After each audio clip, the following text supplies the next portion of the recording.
ایک تو قوم کی توہین کی گئی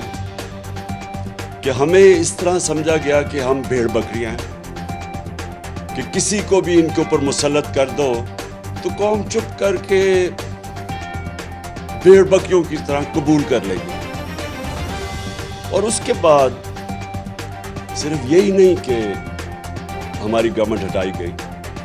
بلکہ اس کے بعد پورا ایک پروگرام بنایا گیا کہ کسی نہ کسی طرح دبایا جائے کہ اس کے بعد اٹھ ہی نہ سکے ہماری جماعت. ہم نے جب 25 مئی کو ایک پرامن احتجاج کی کال دی اس بیرونی سازش کے خلاف اور یہ جو ہمارے اوپر کرپٹ ترین لوگوں کو مسلط کیا گیا تھا، تو جب ہم نے کال دی تو ساری قوم کے سامنے جس طرح کا ظلم کیا گیا، ایک وہ جماعت جس کی کوئی تاریخ ہی نہیں آج تک کبھی انہوں نے